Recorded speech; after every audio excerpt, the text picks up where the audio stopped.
Hello, this is Mr. Hamblin. And this is Mr. Boender. Oh, that was good. So, hi guys. We are going to be talking about finals week and what's coming up and all the things you need to start thinking about. So, You might think.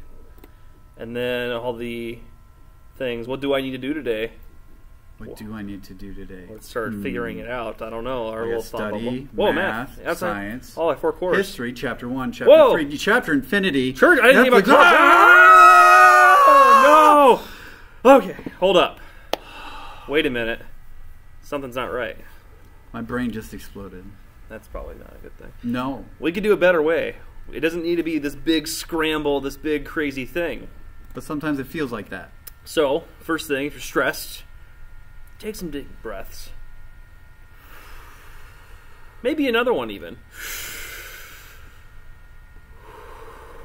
See how much better that feels now. So we can move on to step 2 now that we've calmed down a little bit. Whoa! So now everything's still a little bit chaotic. Yes. But you can see there's stuff to do. So. It's not such a scramble. So we can maybe jumble it up, or unjumble it up a little bit. So that's what that's happened. Step 2, here we are. Get organized. We're going to write stuff down. Write it down.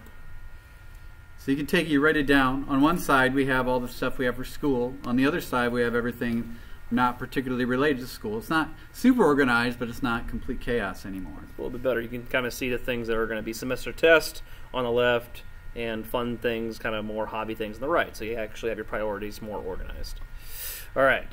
What should we get rid of, Mr. Boender? Chapter infinity isn't a real thing. Yeah. It just feels like it sometimes. Yeah, it's not the way it is, guys. So I always ask your teachers, like, what are some specific things you can do to actually study? All your teachers have given you a study guide. So for mine, for example, it's not chapters, it's videos. So you guys can watch those videos, and you can talk to your language arts, science, math teacher as well and try to figure that stuff out. So going on. So you can make a study plan. And writing it down is a huge help because, again, it makes things much more organized. Write down the days, and then you can fill it in with all the stuff that you need to do because you don't need to study every single chapter, every single video, every single day. You can kind of organize it. And you don't have church night every single night. At least most people don't. So you can have it. So maybe you'll just study Science Chapter 1 on Monday and Language Arts Chapter 1 on Monday. You also have swimming, and you should sleep every single night. Then on Tuesday, you would just do Language Arts Chapter 2 and Math Chapter 2, or just like one chapter from a couple different ones. And so now this is much more organized than it was even when we just made that list because you have a specific plan for every single day. Right, you don't need to actually study all 4 subjects every single day. You can split it up a little bit, like we've done here. And you can even figure out specifically, kind of like what Language Arts and Science has, what specific things to do. So if you know you have, like, say, 10 pages of a study guide, maybe do the first 2 or 3 pages on Monday, and then move to Language Arts the next day. And the next time you do Science, say next week, you can do the other pages. However it works for you. But just try to break it up a little bit. Otherwise, it's going to be chaos, and you're going to be really unhappy. And I like how Mr. Boender put sleep at the end because it's really important. Like, make sure you are getting your rest because this should not be something that ruins your life. It should be something that just gets you ready for a big challenge that you're going to face, and that's it.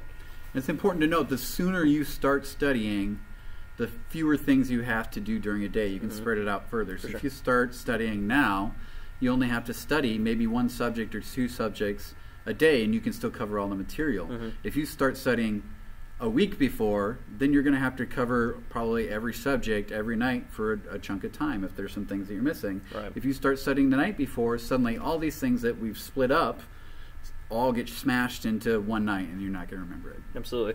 And another important thing to remember is not just to like write down like, oh, I'm going to do science and language arts on Monday and then swim. You also should think about times. Like, what are you actually going to do and when? So Mr. Boender's kind of written this out. You have an hour for science, an hour for language arts. You know swimming's going to be 2 hours, and you know you should at least get 8 hours of sleep. So you can actually map out, you know, hey, after school from 3 to 4 o'clock, I'm going to practice my science chapter. And maybe you could even ask your teacher, Miss Frankenhoff, to work on that with you. If that would be fine. I don't know I think most teachers would be okay with you hanging out with them after school just to get a private study time. And it's not necessarily you're even looking for their help. You're just looking for a quiet place to study. And if you do want help, they're there. Yeah. So now, I mean, we've broken it down from that giant, massive brain explosion to this is exactly what you need to do on a given day. Right. And so maybe you know your science information really well. There's no requirement that you have to spend the same amount of time on everything. If you know that information really well, maybe you just study that 30 minutes. But language arts, there's more information you need to cover, so you might study that for an hour and a half. Right, you learn these things. Things are flexible. Like maybe swim practice lasts longer than you expected to. And that means tomorrow maybe you should do a little bit more work, or maybe swim practice was less, and so you decided to do more work that day. Give yourself a break. Give yourself some rewards too, and that's kind of what we'll talk about. If you do really awesome, you should treat yourself. I do that all the time with my work. If I study Spanish vocab for an hour, I'm allowed to go hang out with friends for an hour, or watch Netflix for an hour, or do whatever I want. It's my choice. If you reward yourself, your brain will be like, oh yeah, this makes sense. I like rewards. But it has to be a challenge. The only person holding you accountable is you. So you really have to hold yourself to it. So it shouldn't look like 7 hours of Netflix, 5 minutes science, 5 minutes language arts. You know yourself. Hold yourself to your schedule. You know yourself. Reward yourself. That's going to be a big thing throughout the rest of your life. If you can find a way to self-motivate, you will be such a great student and a good adult as you go into your future career. Sample test day schedule. We got this for us just to kind of figure out what it's going to look like. So we got day 1 and day 2. Can I put my stuff back? Go away. We have students who want to talk.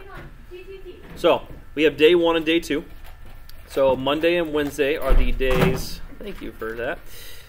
It's never a dull day. Day 1 and day 2 are test days. They're pretty much identical, but there's going to be 2 different tests. So, for example, on day 1, we would do history and language arts, whereas day 2, we would do math and science. It's not going to be the exact same schedule for everybody. A student might do language arts first on day 1 and then do science. It's going to be a little bit different for everybody. But the cool thing is, everyone gets a study session for about an hour. It's going to be about an hour. Yeah, about an hour before each test. The students get a time to review any material, relax, and they get a longer lunch. The lunch will be about 45 minutes, so they can actually spend some time relaxing, kind of having that nice big brain break at the end of the day, or middle of the day. Yep. So, yeah. Yep, and so you don't need to stay up super late at night cramming because you're going to have some time to review. Again, you should be studying ahead of time. Yep. And you're going to feel a lot calmer, but you have some time to review during the day. Yes. And then you have Tuesday in between to, again, do some studying and do that. Yes. Take that into account for your schedule. Is that it? That's it. Okay. So, hey, good luck to everybody. I really hope you do well. And if you have any questions, please feel free to talk to your teachers. If you have any questions for Mr. Boender about just stress-related issues, feel free to talk to him. Hope you guys have a great day. Take care. Bye. Bye. Where's the stop button? Ah!